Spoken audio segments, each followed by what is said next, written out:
हमने गुडविल का ट्रीटमेंट देखा। अब हम देखेंगे कि रिवैल्यूएशन को किस तरह से एसेट्स और लायबिलिटीज को रिवैल्यू करके उसका जो प्रॉफिट और लॉस होता है उसको पार्टनर्स में डिस्ट्रीब्यूट करते हैं। जितना भी एप्रिसिएशन होती है बिल्डिंग की, प्लांट एंड मशीनरी की, या फिर डेप्रिसिएशन होती है, उसका जो बैलेंस होता है रिवैल्यूएशन अकाउंट का, उसमें जो प्रॉफिट होता है उसको हम पार्टनर्स के कैपिटल अकाउंट में क्रेडिट कर देते हैं और लॉस जो होता है उसको डेबिट कर देते हैं। सेम इसी तरह से जो रिजर्व्स होते हैं, रिजर्व्स एंड सरप्लसेस या एक्यूमुलेटेड लॉसेस होते हैं, उनको ओल्ड पार्टनर्स कैपिटल अकाउंट में डेबिट या क्रेडिट कर देते हैं in the old profit sharing ratio. अभी हम एक क्वेश्चन करेंगे, फुल फ्लैश्ड क्वेश्चन, जिसमें कि हम रिवैल्यूएशन अकाउंट प्रिपेयर करेंगे, उसके बाद हम पार्टनर्स कैपिटल अकाउंट प्रिपेयर करेंगे, फिर हम उससे बैलेंस शीट, जो रिवाइज्ड बैलेंस शीट निकल के आएगी हमारी, वो प्रिपेयर करेंगे। तो सबसे पहले इस क्वेश्चन में हमें दे रखा है कि ए और बी दो पार्टनर्स है जिनकी प्रॉफिट शेयरिंग रेशियो 3:2 है। मिश्रा एक पार्टनर है जो जिसका शेयर 1/4 है। वो पार्टनरशिप फर्म में एडमिट हो रहा है जिसका 1/4 शेयर है। बिल्डिंग की वैल्यू एप्रिशिएट हुई है 14,000 से, यानी कि 14,000 जो पहले बिल्डिंग की वैल्यू हमारी थी 70,000, वो 14,000 बढ़ के कितनी हो गई 84,000। और हमें दे रखा कि स्टॉक की वैल्यू जो है वो डेप्रिशिएट हो गई 6,000 से, ठीक है। यानी कि स्टॉक की वैल्यू जो 20,000 थी वो घट के अब कितनी बच गई 14,000। प्रोविजन फॉर डाउटफुल डेट्स हमें 1,000 रुपए रखने हैं। अभी करंटली हमारे प्रोविजंस फॉर डाउटफुल डेट्स कितने हैं 300। Now provisions 1,800 for outstanding legal charges, यानी कि लीगल चार्जेस जो हमारे पार्टनरशिप फॉर्म को कंटिन्यू करने के कुछ लीगल चार्जेस भी लगते हैं, उसके लिए हमने प्रोविजन जो क्रिएट किया है वो 1,800 पे हमें मेंटेन करना है, जो कि अभी नहीं है। Mishra share of goodwill is ₹10,000 in cash, जो कि उसको शेयर लाना पड़ता है कंपनसेट करने के लिए, वो 10,000 कैश में पे करता है। तो ये हमें इंफॉर्मेशन गिवन है। इसके बेसिस पे हमें क्या क्या प्रिपेयर करना है, सबसे पहले हम रिवैल्यूएशन अकाउंट प्रिपेयर करें। रिवैल्यूएशन अकाउंट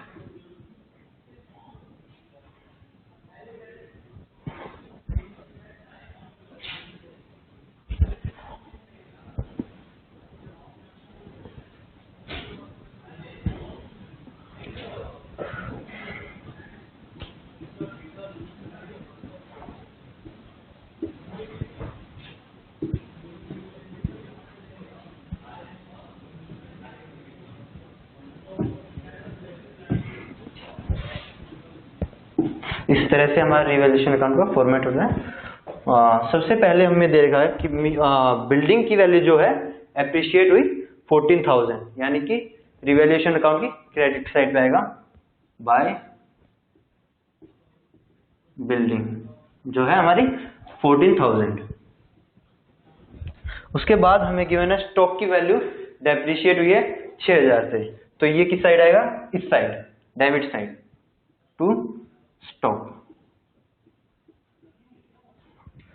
अब हमें दे रखा है कि जो प्रोविजंस फॉर डाउटफुल डेट्स हैं वो 1,000 पे हमें मेंटेन करने हैं, यानी कि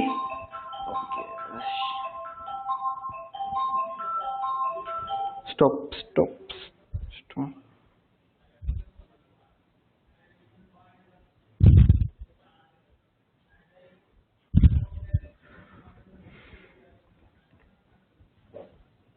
टेक टू स्टार्ट। जो हमारे प्रोविजंस फॉर डाउटफुल डेट्स हैं वो हमें 1,000 रखने हैं, यानी कि हमारे जो ऑलरेडी प्रोविजंस जो हमने क्रिएट कर रखा था वो 300 पे था, अब हमें 700 से और ज्यादा बढ़ाना है। तो ये एक तरह से हमारा एक्सपेंस जो है, जो कि हमारा राइज हुआ है, तो इसको हम यहाँ पे रखेंगे to provision for doubtful debts 700, ठीक है। इसके बाद हमें गिवन है कि प्रोविजंस 1,800 हमें मेंटेन करने हैं फॉर लीगल चार्जेस, तो ये भी इसी साइड आएगा टू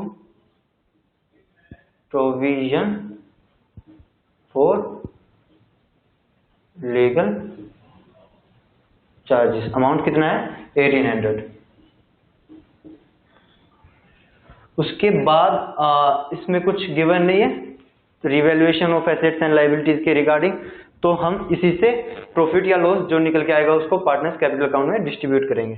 इस केस में हमारा जो है क्रेडिट साइड डेबिट साइड से ज्यादा है, तो इसे हम बैलेंस करेंगे तो हमें जो गेन निकल के आएगा उसको पार्टनर्स कैपिटल अकाउंट में क्रेडिट करेंगे।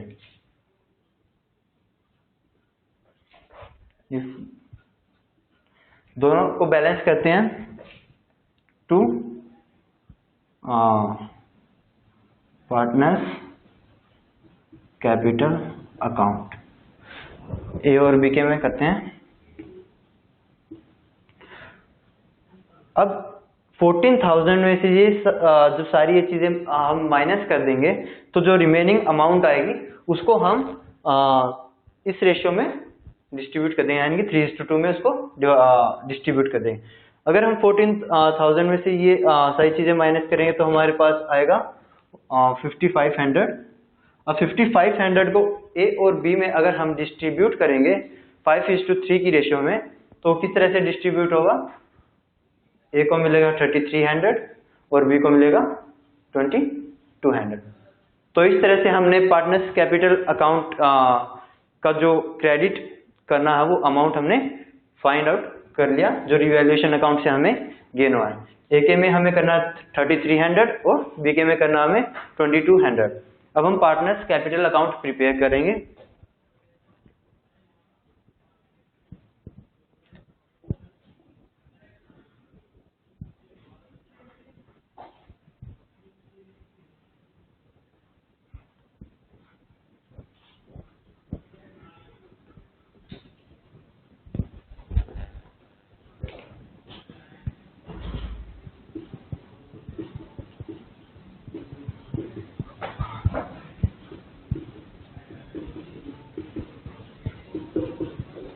पार्टनर्स कैपिटल अकाउंट ये किस तरह से बनता है?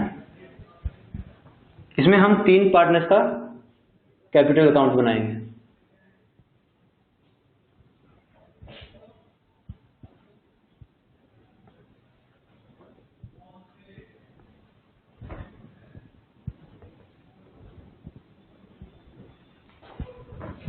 सेम इसी तरह इधर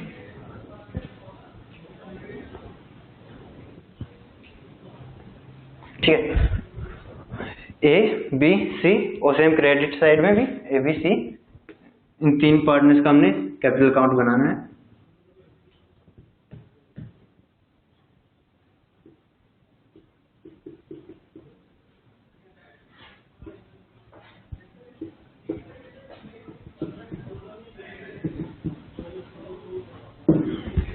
ओके, सबसे पहले हमें ए और बी का जो ऑलरेडी पुराना बैलेंस है कैपिटल अकाउंट में वो हम यहाँ पे डालेंगे।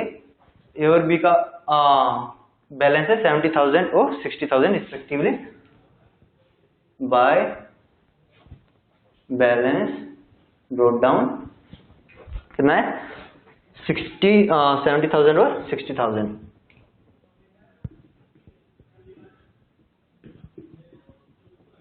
ठीक है, इसके बाद हम और एंट्रीज करेंगे जो कि इनके कैपिटल अकाउंट्स को इफेक्ट करेगी।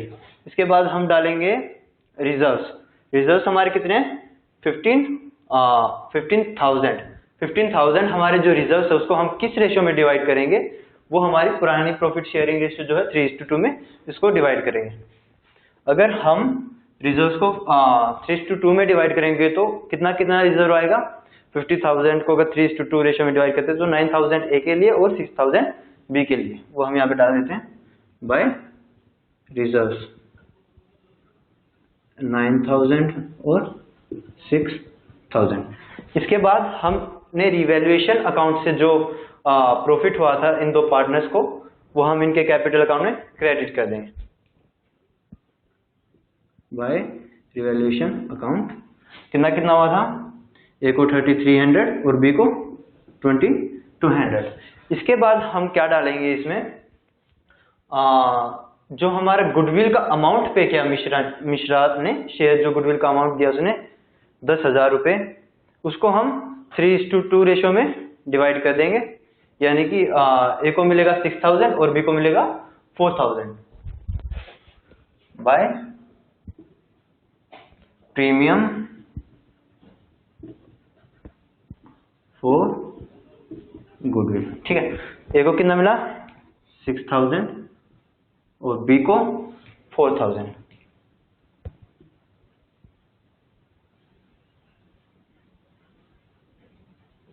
अब इनके कैपिटल अकाउंट्स का बैलेंस शीट निकालते हैं, कितना इसमें अमाउंट आएगा।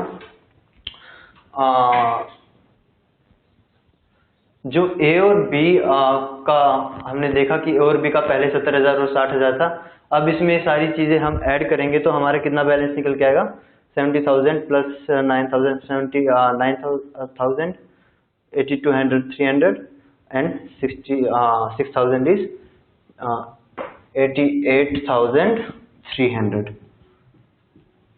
सिमिलरली इसका कैलकुलेट करते हैं 60,000 66 68,200 72,200। ये तो हमने ए और बी का कैपिटल बैलेंस से निकाल लिया, कैपिटल अकाउंट्स का। अब इसको हम इस साइड पुट कर देते हैं बाय बैलेंस कैरी डाउन।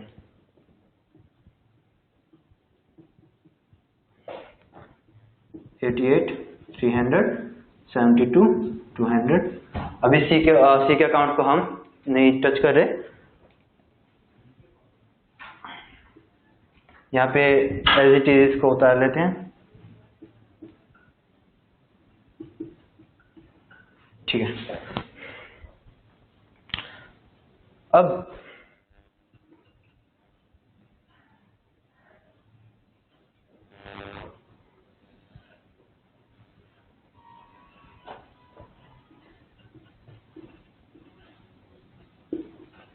यहां से इन दोनों का जो बैलेंस था उसको यहां पे लेके आते हैं हम 88,300 72,200।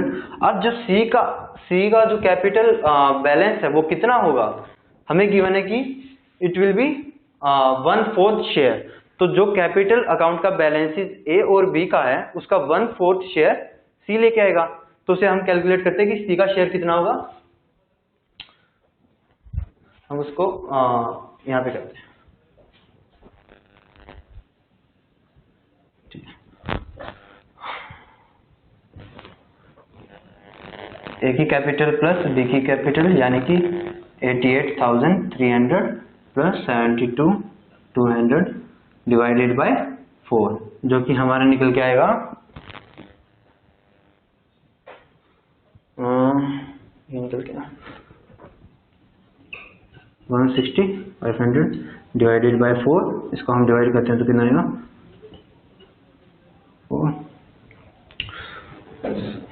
40125।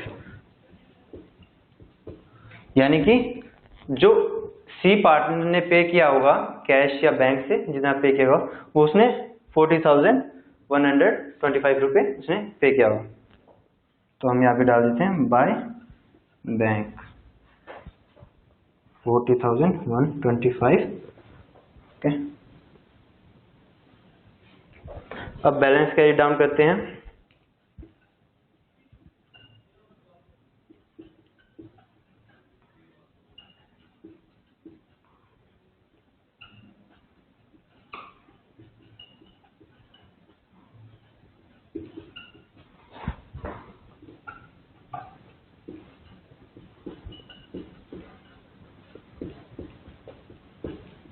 तो पार्टनर्स कैपिटल अकाउंट से हमको इन तीनों का जो कैपिटल अकाउंट का बैलेंस है वो हमें मिल चुका है।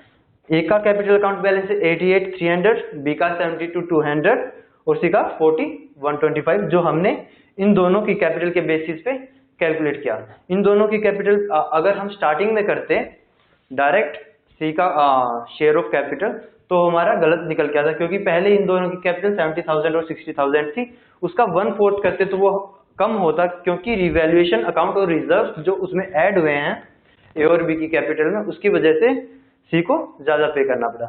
और इन तीनों की कैपिटल 88,300 72,200 40,125 ये इन तीनों की कैपिटल निकल के आए। अगर अब हम बैलेंस शीट प्रिपेयर करें तो हम उन बैलेंस शीट में इन तीनों का कैपिटल अकाउंट बैलेंस ये वाला डालेंगे। चलो बैलेंस शीट प्रिपेयर करते हैं।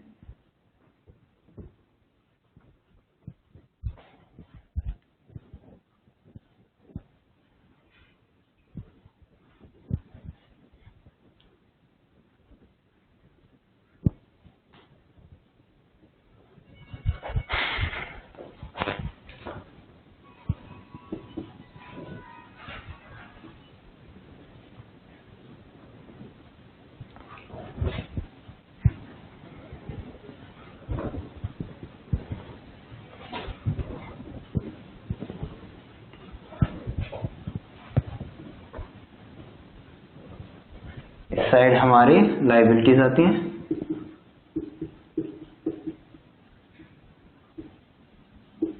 इस साइड हमारे एसेट्स।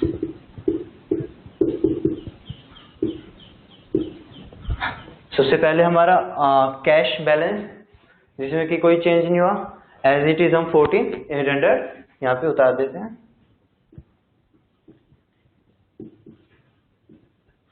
अब हम देखेंगे कि डेटर्स हमारे जो थे पहले 2,500 थे और प्रोविजंस फॉर डाउटफुल डेट था हमारा 300, लेकिन जो प्रोविजन फॉर डाउटफुल डेट है वो हमने 1000 कर दिया। तो इसमें एक चेंज आएगा, डेटर्स हमारे पहले 2,500, अब प्रोविजन फॉर डाउटफुल डेट 1000 और फिर टोटल डेटर्स हमारे कितने हुए 19,500। इसके बाद हमने देखा स्टॉक की वैल्यू जो थी 20,000 से घटकर 6,000 इसकी घट चुकी थी, तो कितनी हुई 14,000।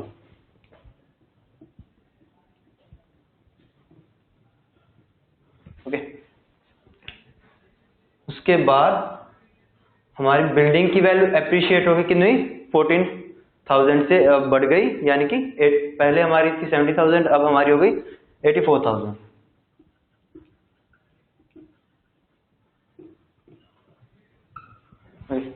उसके बाद हमारा मोटर व्हीकल में कोई चेंज नहीं हुआ, यानी कि एज इट इज 20,000।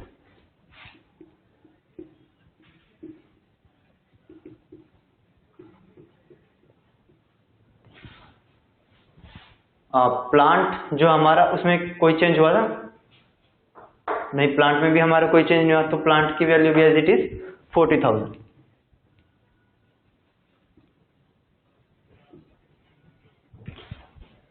हमने सारे एसेट्स जो हमारे पहले थे वो सारे नोट डाउन कर लिए यहाँ पे, उनकी वैल्यूज भी चेंज करके। लेकिन हम देखते हैं कि हमारा जो सी पार्टनर आया था वो अपनी जो कैपिटल लेके आया था वो किस फॉर्म में लेके आया था, कैश के फॉर्म में, तो बैंक की फॉर्म में, बैंक में उसने पे किया था। तो हमारा ऑलरेडी बैंक ओवरड्राफ्ट जो है 17,000 है। इस ओवरड्राफ्ट को जो सी ने पे किया था उसमें से रिड्यूस करते हैं, तो हम बैंक बैलेंसेस फाइंड आउट करते हैं।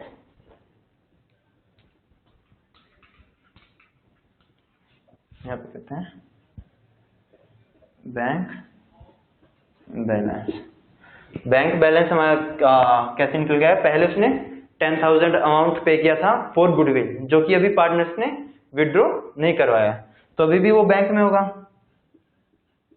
ठीक है, उसके बाद जो ये ओवरड्राफ्ट है, बैंक ओवरड्राफ्ट, इसको हम डिडक्ट करते हैं 17,000 प्लस जो वो उसका कैपिटल का अमाउंट था वो भी उसने इसी फॉर्म में पे किया होगा बैंक में, तो 40, 125, इन तीनों को अगर हम ऐड करते तो हमारा अमाउंट आएगा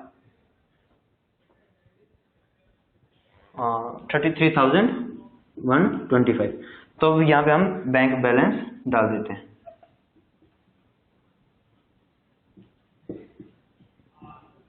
ओके, तो हमने एसेट साइड की सारी चीजें यहाँ पे डाल दी। अब हम लाइबिलिटी साइड की चीजों को यहाँ पे डालते हैं। सबसे पहले क्रेडिटर्स 20,000, क्रेडिटर्स में हमारा कोई चेंज आया, क्रेडिटर्स पहले 20,000 के थे, अब भी 20,000 के, तो एज इट इज लिख देते हैं।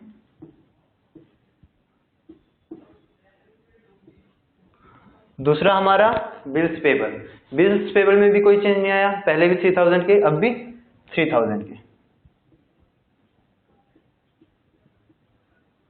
लेकिन एक लायबिलिटी हमारी ऐड और हुई है, जो कि provision for outstanding legal charges, यानी कि 1,800 amount provision for outstanding legal charges का ऐड हुआ है।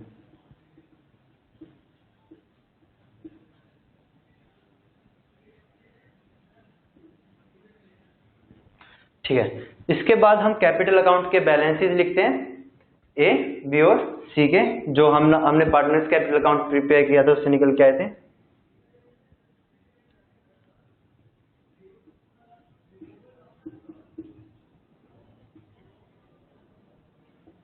ए की कैपिटल अकाउंट कितनी निकल के आई थी हमारी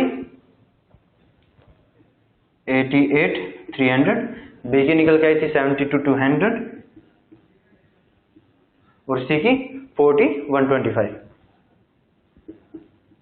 ये इन तीनों के कैपिटल अकाउंट के बैलेंसेस है। अगर हम इन तीनों को कैलकुलेट करेंगे तो हमारा कितना आएगा,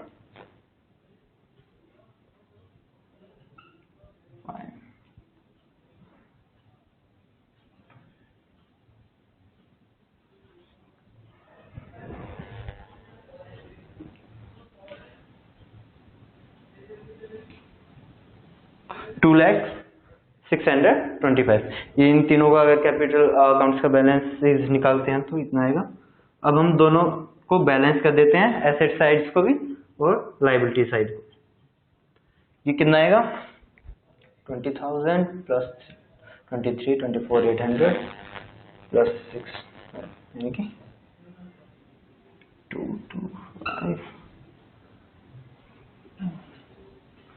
2,25,425 इस साइड का बैलेंस आया। अगर हम इस साइड को भी अगर हम कैलकुलेट करते हैं तो भी हमारा 2,25,425 ही आएगा।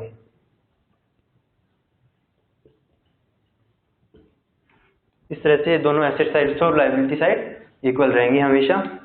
तो इस तरीके से हमने रिजर्व्स और रिवैल्यूएशन अकाउंट्स प्रिपेयर किए और पार्टनर्स कैपिटल अकाउंट में उनका बैलेंसेस डाला। जो भी रिजर्व्स ऑलरेडी क्रिएट किया हुआ था 15,000, 9,000 और 6,000 में उसको डिवाइड करके उनके कैपिटल अकाउंट में डाला और जितना भी प्रॉफिट या लॉस रिवैल्यूएशन अकाउंट से हुआ था वो उनके कैपिटल अकाउंट में डाल के उनका कैपिटल अकाउंट का बैलेंसेस निकाले 88,300 और 72,200। और सी का कैपिटल अकाउंट का बैलेंस हमने उसको इन दोनों की कैपिटल अकाउंट को ऐड करके 4 से डिवाइड कर दिया जो कि सी का शेयर था। और फिर हमने जितने भी आइटम्स की वैल्यू चेंज हुई थी उनकी वैल्यू चेंज की और जो भी नए आइटम ऐड हुए थे जैसे provision for outstanding legal charge उनको ऐड करके और पार्टनर्स कैपिटल अकाउंट का बैलेंस डाल के इन दोनों को बैलेंस कर दिया। और हमारी बैलेंस शीट का बैलेंस है 2,25,425। ये हमारी बैलेंस शीट का बैलेंस है।